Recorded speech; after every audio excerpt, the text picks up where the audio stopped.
Good morning, student. As we were translating the 10th fifth lesson, Footprints Without Feet. So let's start it. Eager to get away from crowded London, London जो crowded area है उससे बाहर जाने के लिए जो griffin है वो ईगर था, उत्सुक था। ही टुक ए ट्रेन, इसीलिए वो एक ट्रेन पकड़ता है to the village of Iping, Iping village के लिए। Where he booked 2 rooms at the local inn, और वहाँ पर एक लोकल धर्मशाला के अंदर 2 कमरे बुक करता है। The arrival of a stranger at an inn in winter was in any case an unusual event। और किसी भी अजनबी का सर्दियों के दौरान इस तरह की इन में पहुंचना अपने आप में एक असाधारण बात थी। क्योंकि वहाँ पर बहुत ज़्यादा ठंड होती थी, और ठंड में जो यात्री हैं प्राय ईपिंग जो विलेज है उससे वो दूर रहने की कोशिश करते थे क्योंकि ठंड ज़्यादा थी। लेकिन ठंड के दौरान ही ये जो ग्रीफिन है, जो साइंटिस्ट है, वो ईपिंग गांव में आया है, और ये घटना अपने आप में एक असाधारण घटना थी। ए stranger of such uncommon appearance, एक ऐसा अजनबी जिसकी जो अपीयरेंस है वो असामान्य है। सेट ऑल टंग वेगिंग, सेट टंग वेगिंग, जुबान का हिलना, जीभ का हिलना। यानी जो स्ट्रेंजर था उसकी अपीयरेंस बहुत ज़्यादा अजीब थी, और ऐसे जैसे टंग का जो हिलना था वो भी एक अजीब तरह से दिखाई दे रहा था। Mrs Hall the landlord's wife, Mrs Hall जो लैंडलॉर्ड की पत्नी थी, made every effort to be friendly, उसने हर वो प्रयास किया कि वो उसके साथ मित्रवत हो जाए, कि उससे वो बातें करे। But Griffin had no desire to talk and told her, लेकिन ग्रीफन की कोई इच्छा नहीं थी कि वो उससे बात करे, और उसने उसको बताया my reason for coming to Iping is a desire for solitude, कि मेरा ईपिंग में आने का एक ही प्रमुख उद्देश्य है कि मेरी इच्छा है कि मैं एकांत में रहूं। यानी मुझे एकांत पसंद है, इसीलिए एकांत के कारण मैं ईपिंग में आया हूँ। I don't wish to be disturb in my work, और मेरी इच्छा भी ये है कि मेरे काम में कोई भी दखलंदाजी नहीं करे। बिसाइड्स, इसके अलावा an accident has affected my face, और बाकायदा आपको बता भी दूँ कि एक एक्सीडेंट ने मेरे चेहरे को प्रभावित कर दिया था, अफेक्टेड कर दिया था। Satisfied that he her guest was an eccentric scientist, और जो ये थे लैंडलॉर्ड था और उसकी पत्नी थे, वो इस बात से सेटिस्फाई हो गई थी कि उनके घर पर जो गेस्ट आया वो एक सनकी साइंटिस्ट है। And in view of the fact that he had paid her in advance, और सबसे अच्छी बात यह भी थी कि उसने एडवांस में ही पे कर दिया था, जो किराया था वो चुका दिया था। Mrs Hall was prepared to excuse his strange habits, जो मिसिज हॉल थी वो उसने पहले ही वो प्रिपेयर थी कि उसकी जो अजीब हरकतें थी उसकी जो एक्सक्यूज थी उसके लिए वो पहले ही तैयार थी। But the stolen money did not last long, लेकिन ग्रिफिन के द्वारा चुराए गए जो पैसे थे वो ज़्यादा लंबे समय तक नहीं चले। And presently Griffin had to admit that, और हाल फिलहाल में ग्रिफिन ने भी खुद मानना पड़ा, he had no more ready cash, की उसके पास अब और ज़्यादा कैश नहीं है। ही प्रिटेंडेड, उसने बहाना बनाया, हाउएवर, हालांकि, that he was expecting a cheque to arrive at any moment, कि उसके पास एक चेक आने वाला है और वो चेक कभी भी किसी भी क्षण आ सकता है। शॉर्टली आफ्टरवर्ड ए क्यूरियस एपिसोड ओकर्ड, और इसके कुछ दिनों बाद, कुछ समय बाद, एक जो क्यूरियस, उत्सुक करने वाला जो एपिसोड है, दृश्य है, वो घटित होता है। Very early in the morning A clergyman and his wife were awakened by noises in the study कि सुबह सुबह जो क्लर्गीमैन है और उसकी पत्नी है वो एक शोर सुनकर वो जाग जाते हैं जो स्टडी रूम में से आता है। क्रीपिंग डाउन स्टेयर्स और वो रेंग कर यानी आराम आराम से वो नीचे की जो सीढ़ी हैं उसमें जाते हैं। They heard the chink, chink means छनकार, of money being taken from the clergyman's desk, और वो जो पैसे हैं पैसों के छनकने की जो आवाज़ है वो उन्हें सुनाई देती है क्लर्गीमैन के डेस्क से। ऐसे लग रहा था जैसे क्लर्गीमैन के का जो डेस्क था उसमें से कोई जो छूटे पैसे हैं वो निकाल रहा हो। विदाउट मेकिंग एनी नॉइज, बिना किसी शोर शराबे के, and with A poker grasp firmly, और पोकर मीन्स जो झाड़ू है वो, और अपने हाथ में बड़ी तेजी से उस झाड़ू को वो पकड़े हुए थी मजबूती से। The clergyman flung open the door, जो जो क्लर्गीमैन था वो अपने हाथ में एक पोकर लिए हुए था, एक झाड़ू लिए हुआ था, और उस झाड़ू को वो बड़ी मजबूती से पकड़े हुए था, और वो एकदम से वो दरवाजे को खोलता है और कहता सरेंडर, की अपने आप को सरेंडर कर दो, मेरे हवाले कर दो। Then to his amazement he realise that, तब उसने रियलाइज़ किया, और उस रियलाइज से वो बहुत ज़्यादा हैरान भी था। That the room appear to be empty, कि जो रूम है उसको खाली दिखाई दिया, उसको रूम के अंदर कोई भी दिखाई नहीं दिया।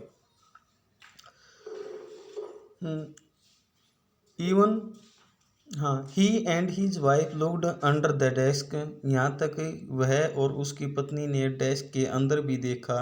एंड बिहाइंड द कर्टन्स, और जो कर्टन्स हैं उनके पीछे भी देखा। And even up the chimney, और चिमनी है उसके ऊपर भी देखा। There was not a sign of anybody, और वहाँ पर किसी भी व्यक्ति के संकेत नहीं थे, यानी कोई भी उनको नहीं मिलता है। Yet the desk had been opened, यानी जो, लेकिन फिर भी जो डेस्क था वो खुला हुआ था। And the house keeping money was missing, और जो घर के अंदर जो पैसे रखे हुए थे वो मिस थे, यानी वो पैसे नहीं मिले। एक्स्ट्रा ऑर्डनरी अफेयर, कि ये कितनी असाधारण बात है, मामला है। The clergy man kept saying for the rest of the day, और ये पूरा दिन ऐसा ही कहते हुए क्लर्गी मैन का दिन बीत जाता है, और प्राय पूरा दिन ये कहता रहता है कि आखिर ये घटना कैसे घटित हुई। आखिर कोई कमरे के अंदर भी नहीं था, रूम के अंदर भी नहीं था, लेकिन पैसे भी गायब थे, ऐसा कैसे हो सकता है। But it was not as extraordinary as the behavior of Mrs. Hall's furniture a little later that morning. लेकिन ये उतना ज़्यादा भी असाधारण नहीं था कि मिसिज हॉल के the behaviour of Mrs halls furniture, कि जैसा मिसिज हॉल्स के फर्नीचर के साथ व्यवहार होता है। A little letter that morning, उस सुबह कुछ देर बाद। The landlord and his wife were up very early, और जो लैंडलॉर्ड है और उसकी पत्नी है वो जल्दी से उठ जाते हैं। And were surprise to see the scientist door wide open, और इस बात को लेकर वो बहुत ज़्यादा हैरान थे कि साइंटिस्ट के रूम का दरवाज़ा पूरा खुला हुआ है। Usually it was shut and locked, प्राय वो बंद रहता था, उसको लॉक करके रखा जाता था। And he was furious if anyone entered his room, और यदि कोई ग्रीफिन के कमरे में प्रवेश भी करता था तो वो बहुत ज़्यादा गुस्से में हो जाता था। This opportunity seemed too good to be missed, लेकिन ये जो अपॉर्चुनिटी थी, अवसर थी, ये बहुत अच्छी थी और वो इसको मिस नहीं करना चाहते थे। यानी जो ग्रीफिन है वो बहुत ज़्यादा गुस्से में रहता था, और उन्होंने लगा कि यहाँ पर कोई नहीं है, इसीलिए यहाँ पर सर्च किया जाए, ढूंढा जाए कि आखिर वो कैसे रहता है, क्या क्या है उसके पास। दे पीव्ड राउंड द डोर, और उन्होंने रूम के अंदर झांकना शुरू किया।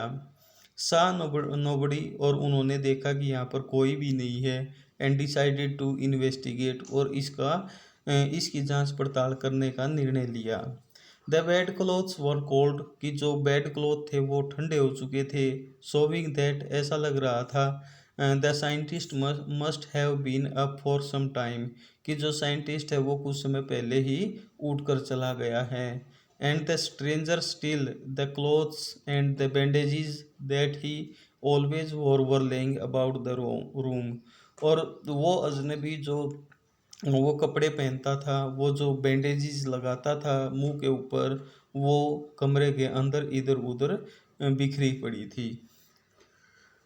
All of a sudden Mrs Hall heard a sniff close to her ear, और अचानक ही मिसिज हॉल को अपने कान के पास एक आवाज़ सुनाई देती है।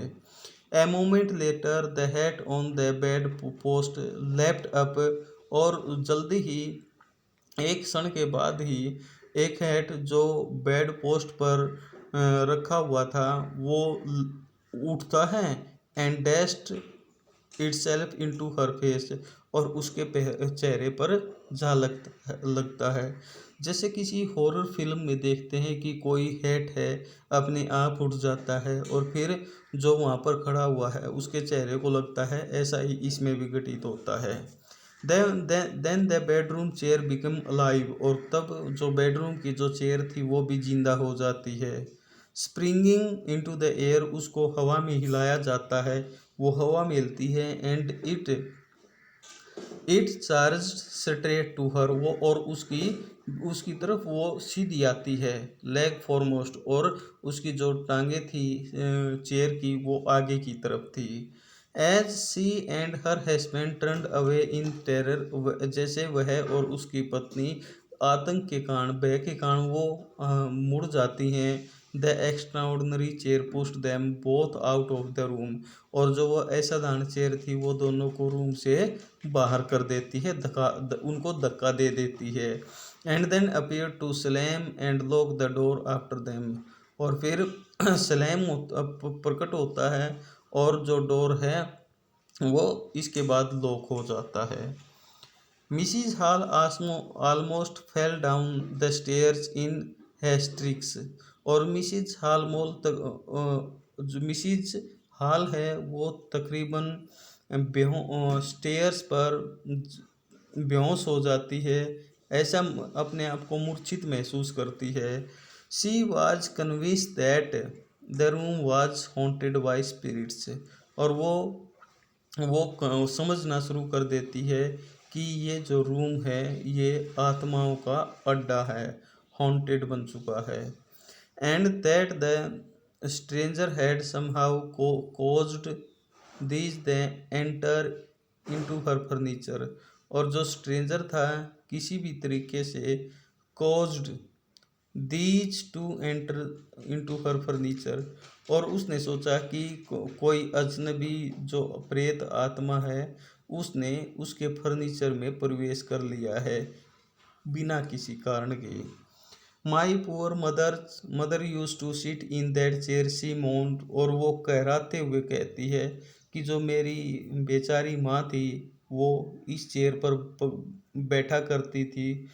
To think it should rise up against me and now, और क्या पता था कि ये उठेगी, अलाइव हो जाएगी और मेरी तरफ आएगी। The feeling among the neighbours was that the trouble was caused by witchcraft, और जो उन नेबर्स थे, पड़ोसी थे, उनके अंदर भी ये भावना भर गई थी कि ये जो कुछ भी हो रहा है ये किसी चुड़ैल के द्वारा हो रहा है, विच क्राफ्ट के द्वारा हो रहा है। बट विच क्राफ्ट और नॉट, लेकिन ये कोई चुड़ैल है या कोई और है। When the news of the burglary at the clergyman's home become known, और जैसे ही ये खबर क्लर्गीमैन के घर पर जो सेंध मारी हुई थी, जो चोरी हुई थी, इसकी खबर भी फैल जाती है। The stranger scientist was strongly suspected of having had a had a hand in it, और जो स्ट्रेंज जो साइंटिस्ट था, अजनबी जो साइंटिस्ट था, उस पर ज़्यादा संदेह किया जाता है और माना जाता है कि इस चोरी में स्ट्रेंज जो ग्रिफिन है उसका ही हाथ होगा। सस्पिशियन ग्रू एवर स्ट्रोंगर, और ये जो संदेह था ये और भी ज़्यादा पक्का हो जाता है। When he suddenly produced some ready cash, जब वो अचानक ही जो नगद पैसे हैं वो उनको देता है। दो he had admitted not not long before, और उसने कुछ समय पहले ही ये स्वीकार किया था that he had no money, कि उसके पास कोई पैसा नहीं है। The village constable was secretly sent for, और जो गांव का जो कांस्टेबल है उसको गुप्त तरीके से भेजा जाता है। Instead of waiting for the constable, Mrs Hall went to the scientist, और जो कांस्टेबल है उसका बिना किसी के वेट किए जो मिसिज हॉल है वो साइंटिस्ट के पास जाती है, who had somehow mysterious appeared from his empty bedroom। जो हु हैड समहाउ, वो किसी तरीके से रहस्यात्मक अपीयर्ड हो जाता है अपने खाली बेडरूम के अंदर।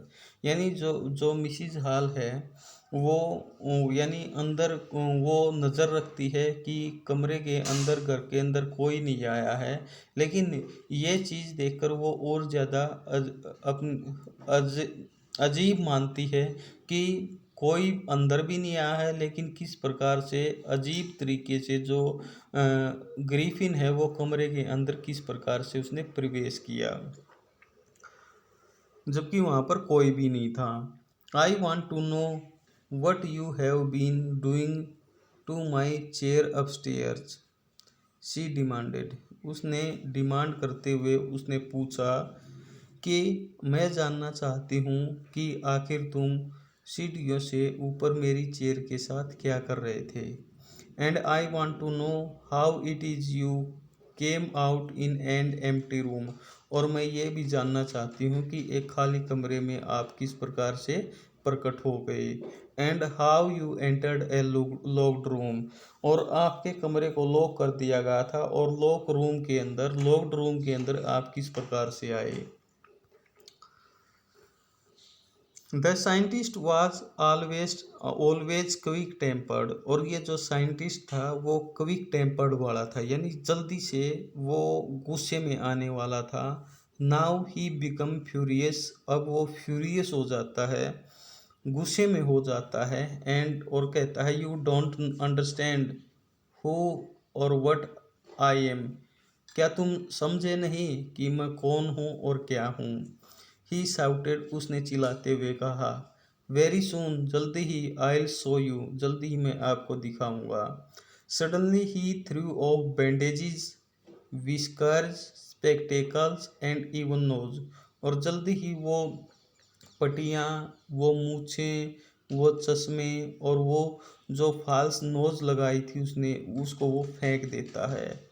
ही took him only a minute to do this, और ऐसा करने में उसको केवल कुछ एक मिनट लगा। The horrified people in the bar found themselves staring at A headless man, और जो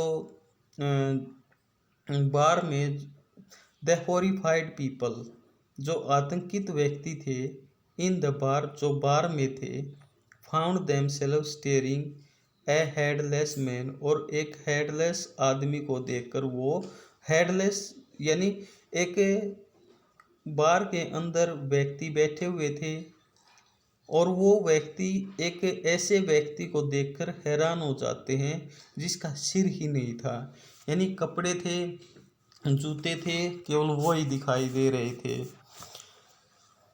mister Jeffers the constable, Mr Jeffers जो कांस्टेबल था नाउ अराइव्ड, वो आ चुका था, and was quite surprised to find that he had to arrest a man without a head.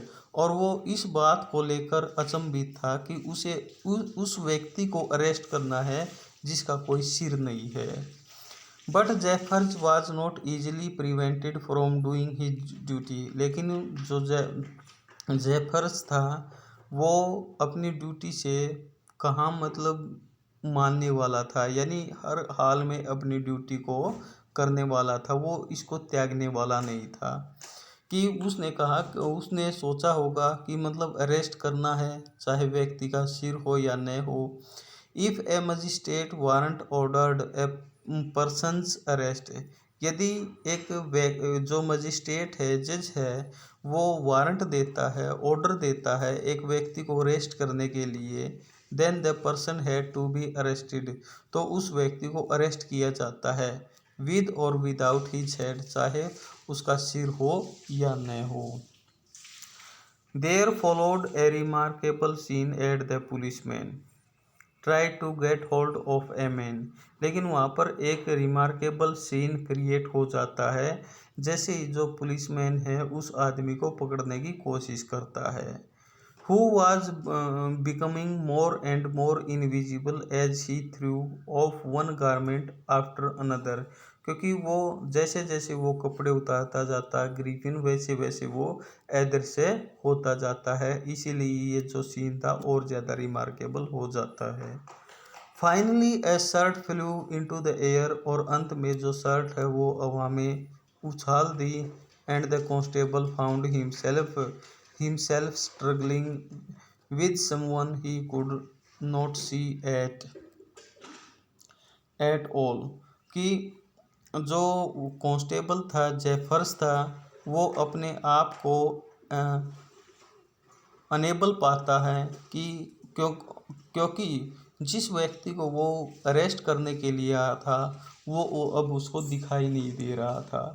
Some people try to help him, कुछ व्यक्तियों ने मदद करने की कोशिश की, but found themselves hit by blows, लेकिन कि उनको केवल मुक्कों के अलावा कुछ नहीं मिला। यानी जो ये ग्रीफिन था उसने लड़ाई करनी शुरू कर दी थी, मुक्के मारने शुरू कर दिए थे, that seemed to come from nowhere, कि और ऐसा भी प्रतीत हो रहा था कि जो वो मुक्के थे वो किस साइड से आ रहे थे किसी को कुछ भी पता नहीं था।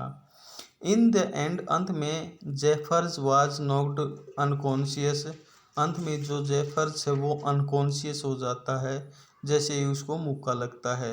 As he made a last attempt to hold on the unseen scientist, जैसे और उसी दौरान वो अंतिम प्रयत्न करता है उस साइंटिस्ट को पकड़ने के लिए जो कहीं पर दिखाई नहीं दे रहा था। There were nervous excited cried of hold him, और वहाँ पर वो सभी जो भी थे वो नर्वस थे और चिल्ला रहे थे, होल्ड हिम, उसे पकड़ो उसे पकड़ो। But this was easier said than done, लेकिन ये कहना आसान था और करना बहुत ही ज़्यादा मुश्किल। Griffin had shaken himself free, और ग्रीफिन अपने आप को फ्री करवा चुका था, and no one knows where to lay hands on him, और कोई नहीं जानता था कि आखिर हाथ कहाँ पर डाले जाएं, उसको कैसे पकड़ा जाए।